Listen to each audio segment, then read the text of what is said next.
అది సరైన విధానంగా సార్. మరి సీనియర్ సభ్యులు ఎక్కడికి వెళ్తున్నామో ఏం మాట్లాడుతామో ఏ సైకోఫాన్ గా మరి మాట్లాడుతున్నారు వారు నాకు అర్థం అవట్లేదు. క్షమాపణ చెప్పాలని అడుగుతున్నారు, క్షమాపణ చెప్పాలని అడుగుతున్నారు.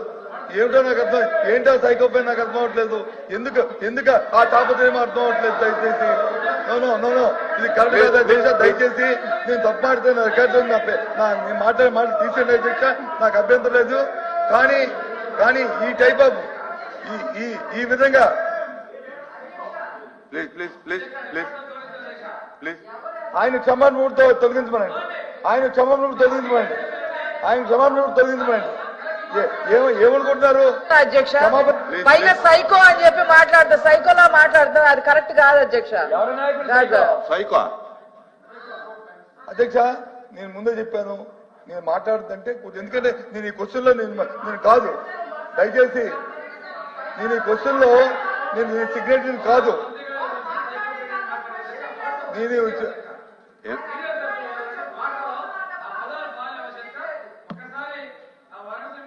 తొలగించాలి అధ్యక్ష.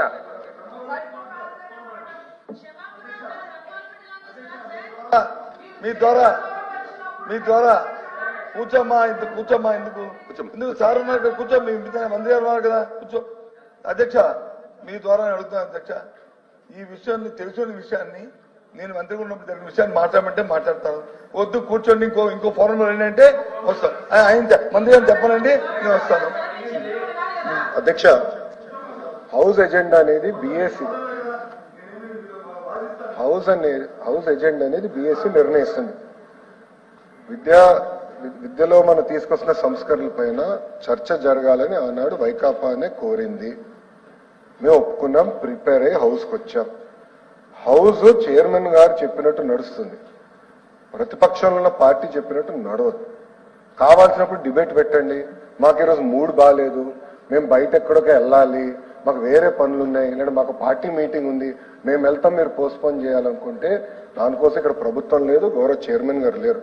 దయచేసి ఇది ఆయన సీనియర్ నాయకుడు, ఎమ్మెల్యేగా అనేక సార్లు చేశారు, 3 సార్లు మంత్రిగా చేసిన వ్యక్తి, ఆయన కొంచెం ఆలోచించి చెప్పాలి అధ్యక్ష. అని ఆ రోజు అన్ని మెటీరియల్ తీసుకొచ్చాండి, మీరు అందరు చూశారు. మీరు ప్రింట్ చేసిన పుస్తకాలు తీసుకొచ్చా, మేము ప్రింట్ చేయబోయే పుస్తకాలు తీసుకొచ్చా. ఆ రోజు షార్ట్ డిస్కషన్ నోట్ ఇచ్చా, మీ దగ్గర లేకపోతే బొత్స గారు నేను ఇప్పుడు నోట్ కూడా మళ్ళీ పంపిస్తాను, మీరు చదవండి. ఇంగ్లీష్లో ఇచ్చాను, తెలుగులో ఇచ్చాను, నోట్ ఇచ్చాను అధ్యక్ష. ఈరోజు మనం క్వశ్చన్ అంటే మీరే మాకు చెప్పారు, మా సభ్యుడి నుంచి అన్ని మాడుతుంటే ప్రశ్న ఏంటి మంత్రి కానీ మీరు సూటిగా మమ్మల్ని అడిగారు. కానీ బొత్స గారు మొత్తం అన్ని మాట్లాడారు, అన్నిటికీ నేను వివరిస్తాను అధ్యక్ష. ఫస్ట్ మాడదు, 12 లక్షల మంది విద్యార్థులు తగ్గారు. I stand by my word. Botsa గారు నేను సూటిగా ప్రశ్న ఇచ్చేది, ఆయన మంత్రి ఉన్నప్పుడు ఎంతమంది పిల్లలు చదివారో చెప్పమనండి అధ్యక్ష.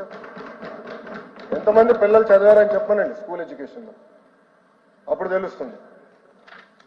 12 లక్షల మంది పిల్లలు తగ్గారు. ఐఎమ్ రెడీ ఫర్ డిస్కషన్ దాని గురించి. ఎక్కడ తగ్గారు, ఏ పాఠశాలలో తగ్గారు, ఎక్కడికి వెళ్ళారు, ఆ ప్రైవేట్ స్కూళ్ళ సంఖ్య ఎక్కడ పెరిగిందో మేము చెప్తాం అధ్యక్ష. అంతేకాదు అధ్యక్ష, అన్నాడు నేను చెప్పా డ్రాప్ బాక్స్ విధానం ఉందని. ఆన్లైన్ సిస్టమ్ లో పిల్లలు ఏ పాఠశాలలో ఉండాలి, కావాలని గ్రాస్ ఎన్రోల్మెంట్ రేషియో పెంచేదానికి పిల్లలు తీసుకెళ్లి డ్రాప్ బాక్స్ లో పెట్టారండి. 1,00,000 మంది పిల్లలు 17 సంవత్సరాల కన్నా ఎక్కువ వయసు కలిగిన పిల్లలు స్కూల్ ఎడ్యుకేషన్ లో ఉన్నారని చెప్పారండి. డ్రాప్ బాక్స్ ఉండాలి, డీటెయిల్స్ ఆ వివరాలన్నీ నేను ఇవ్వగలుగుతా. ఆ రోజు కూడా చెప్పాను అధ్యక్ష. ఈరోజు టోఫల్ గురించి మాట్లాడుతున్నారు. I'm asking sir straight question. National achievement survey మీరు ఒక్కసారి చూస్తే 2017లో ఇంగ్లీష్ లో భారతదేశంలో 4వ స్థానంలో ఉన్న అధ్యక్ష, మళ్ళీ 14వ స్థానానికి ఎందుకు పడిపోయామండి? సమాధానం చెప్పానండి సార్. టోఫల్ గురించి మాట్లాడుతున్నారే, టోఫల్ గురించి మాట్లాడుతున్నారే, మళ్ళీ ఎందుకు పడిపోయాం సార్? సోషల్ సైన్స్ 6వ స్థానం నుంచి 10th క్లాస్ గురించి చెప్తున్నాను అధ్యక్ష, 6వ స్థానం నుంచి 24వ స్థానానికి ఎట్లా పడిపోయాం అధ్యక్ష? సైన్స్ ఫస్ట్ ప్లేస్ ఉండేది 15వ స్థానం పడిపోయాం. మ్యాథమెటిక్స్ ఫస్ట్ ప్లేస్ ఉంది 12వ స్థానం పడిపోయాం. ఎలా పడిపోయాం చెప్పానండి అధ్యక్ష.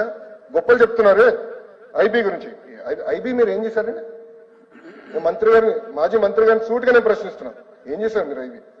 What is your contribution in IB? IB అధ్యక్ష ఒక రిపోర్ట్ కోసం, కేవలం ఒక రిపోర్ట్ కోసం, అంటే కన్సల్టింగ్ రిపోర్ట్ కోసం 4.86 కోట్ల రూపాయలు ఖర్చు పెట్టారు అధ్యక్ష. మళ్ళీ ఐబీ కరికులం మీరు అమలు చేస్తారని ఎట్లా చెప్తారు? మీరు ఏ స్కూల్ అమలు చేశారు సార్ మీరు? ఐబీ చెప్పండి సార్, ఏ స్కూల్ పలానా స్కూల్లో మేము ఐబీ తీసుకొచ్చాం అని చెప్పండి. ఒక్క స్కూల్లోనే చెప్పండి. ఒక రిపోర్ట్ కోసం మీరు 5 కోట్ల రూపాయలు ఖర్చు పెట్టారు. Next 10th class CBSE exam. Let us discuss. అధ్యక్ష, సిబిఎస్ ఆనాడు చెప్పాను అధ్యక్ష, సిబిఎస్ లో చదివిన వ్యక్తిని, భారతీయ విద్యాభవన్ లో చదివాను.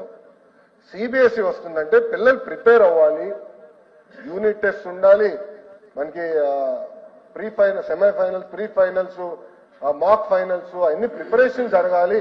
జరగకుండా ఏకంగా పిల్లల్ని నెత్తే ఇబ్బంది పడతారని చెప్పాను. నేను మంత్రి అయిన తర్వాత నేను స్టడీ చేశాను. మాక్ టెస్ట్ నిర్వహిస్తే 90% మంది పిల్లలు ఒక సబ్జెక్ట్ మినిమం 1 సబ్జెక్ట్ లో ఫెయిల్ అయ్యారు అధ్యక్ష. 90% మంది పిల్లలు. ఉపాధ్యాయుల్ని మీరు ట్రైన్ చేయరు, పిల్లల్ని మీరు ప్రిపేర్ చేయరు, ఏకంగా తీసుకెళ్లి ఎగ్జామ్ రాయించండి అంటే పొరపాటున ఆడపిల్లలు ఫెయిల్ అవుతే ఊరిలో ఏమవుతుంది అధ్యక్ష, సోషల్ ఇష్యూస్ వస్తాయి. చిన్న వయసులో పెళ్లి చేస్తారు, అది మీకు తెలీదా? మళ్ళీ ఎందుకు ప్రిపేర్ చేయాలి మీరు వ్యవస్థని? ఎందుకు టీచర్ని ప్రిపేర్ చేయలేదు? అలాంటి టైంకి మీరు సిబిఎస్ఈ ఫార్మ్ ఆఫ్ ఎగ్జామ్ తీసుకురావాలంటే ముందల నుంచే ఎగ్జామినేషన్ ప్యాటర్న్, ఎస్ఎస్సి ప్యాటర్న్ మనం మార్చాలి. ఎందుకు చేయలేదని అడుగుతున్నాం. మేము ఆపలేదు అధ్యక్ష, I have postponed the decision. నేను నిర్ణయాన్ని వెనక్కి తీసుకెళ్ళాం, మీరు దయచేసి చదవండి. మేము ఎక్కడ నిర్ణయాన్ని వెనక్కి, I said postpone it for 3 years. పిల్లల్ని ప్రిపేర్ చేద్దాం, పోటీ తత్వంలో పిల్లల్ని జాగ్రత్తగా ప్రిపేర్ చేద్దాం. మోడల్ ఆఫ్ ఎగ్జామినేషన్ మార్చడాన్ని నెక్స్ట్ ఇయర్ నుంచి అది మేము అమలు చేస్తున్నాం. అది ఇంకో పక్కన అధ్యక్ష టోఫెల్కి అధ్యక్ష 60 కోట్ల రూపాయలు ఖర్చు పెట్టారు అధ్యక్ష. మళ్ళీ ఎందుకండి ఇంగ్లీష్ అంత పడిపోయింది చెప్పండి. మీరు అడిగిన దానికే నేను సమాధానం చెప్తున్నా. ఎందుకు పడిందో గౌరవ సభ్యులు చెప్పాలి అధ్యక్ష. ఎట్లా అవుతాయి అధ్యక్ష? ఆ రోజు సుదీర్ఘంగా నేను చర్చించాను, అన్ని విషయాలు నేను మాట్లాడా. ఆ రోజు రాకుండా ఈ రోజు వచ్చి మమ్మల్ని ప్రశ్నిస్తాం కరెక్ట్ కాదు. మాజీ మంత్రివర్యులు, మీకు తెలుసు హౌస్ రూల్స్, సిస్టమ్ మీకు తెలుసు. I'm ready for debate, I'm ready for discussion. దాంట్లో ఎలాంటి డౌట్ నాకు లేదు, అన్ని వాస్తవాలు నేను మాట్లాడతా. 12 లక్షల మంది పిల్లలు తగ్గలేదని ఆయన అంటున్నారు. విత్ కంప్లీట్ ప్రూఫ్ నా దగ్గర ఉంది. అంటే అధ్యక్ష, ఎంత దారుణమైన పరిస్థితుల్లో మాకు విద్యాశాఖ వచ్చిందంటే కనీసం ఎంతమంది పిల్లలు ఏ స్కూల్లో చదువుతున్నారో మా దగ్గర డేటా లేదు అధ్యక్ష. ఆయన 2 సంవత్సరాలు మంత్రిగా చేశారంటున్నారు, మరి ఎందుకండి డేటా లేదు? ఏ టీచర్ ఏ స్కూల్లో పాఠాలు చెప్తున్నారో డేటా లేదు, ఎందుకు లేదండి? ఆయన సమాధానం చెప్పాలి కదా. ఎలాంటి డేటా లేక ఈ రోజు బేసిక్ డాష్ బోర్డ్స్ తయారు చేయలేకపోతున్నాం. నేను పంచాయతీరాజ్ గ్రామీణాభివృద్ధి శాఖ మంత్రిగా చేసినప్పుడు 6 నెలలు డాష్ బోర్డ్స్ చేశాం. చాలా ఈజీగా ఉండే, గ్రిప్ వచ్చింది నాకు సబ్జెక్ట్. ఈ రోజు బేసిక్ డాష్ బోర్డ్స్ ఇప్పుడు తయారవుతున్నాయి. ఇంకో పక్కన గౌరవ సభ్యులు కూడా అడిగారు అధ్యక్ష, నేను 100కి 100% ఉపాధ్యాయులు కేవలం పాఠాలే చెప్పాలి. ఆ స్టాండ్ మేము తీసుకున్నాం సార్. యాప్ల భారం మేము తగ్గిస్తున్నాం, దాంట్లో ఎలాంటి డౌట్ లేదు. సింగులర్ యాప్కి వచ్చేస్తున్నాం.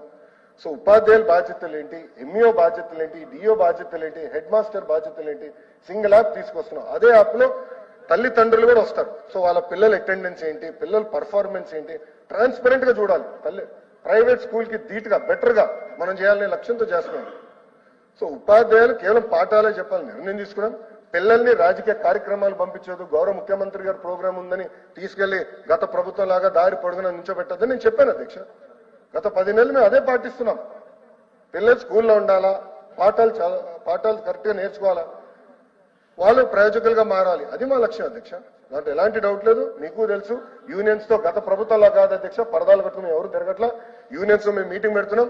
ప్రతి ఫ్రైడే 11 to 2 కమిషనర్ గారు కూర్చుంటున్నారు, యూనియన్స్ ని కలుస్తున్నారు. వాళ్ళకి సమస్యలు ఉంటే అన్ని సమస్యలు ఎవరో తీర్చలేం, దేవుడు కూడా తీర్చలేడు. కానీ ఒక పాజిటివ్ ఎన్వైరన్మెంట్ మనం బిల్డప్ చేస్తున్నాం. నేను కూడా 5:30 గంటలు కూర్చున్నా అధ్యక్ష యూనియన్స్ తో. టీచర్ ట్రాన్స్ఫర్ యాక్ట్ ఎన్ని సంస్కరణలు తీసుకురాగలుగుతున్నాం అంటే ఉపాధ్యాయులు సహకరించారు కనుక నేను తీసుకురాగలుగుతున్నా. ఇవన్నీ చాలా డీటెయిల్ గా డిస్కస్ చేసి చేస్తున్నాం అధ్యక్ష. ఇంకో విషయం అధ్యక్ష, ఈరోజు మీరు చూస్తే సింగిల్ టీచర్ స్కూల్ గురించి గౌరవ సభ్యులు మాట్లాడారు అధ్యక్ష.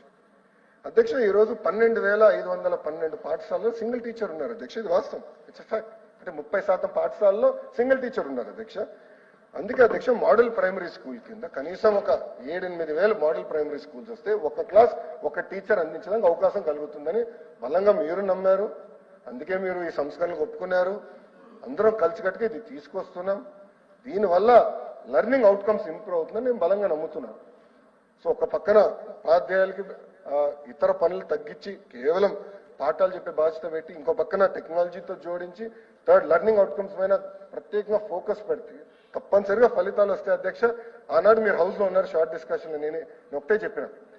శాసనసభ్యుడు గన్నబాబు గారు లాస్ట్ లో నుంచి నాకు మాట చెప్పారు, ఎన్ని పర్వాలేదు, ఇంత డిస్కషన్ జరిగింది అద్భుతం.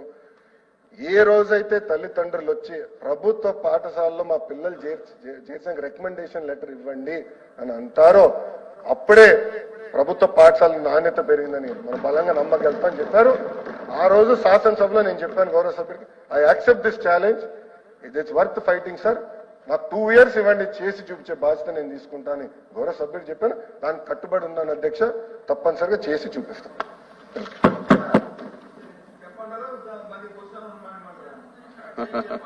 ఇంకెందుకు క్లోజ్ చేయండి, వదిలేండి.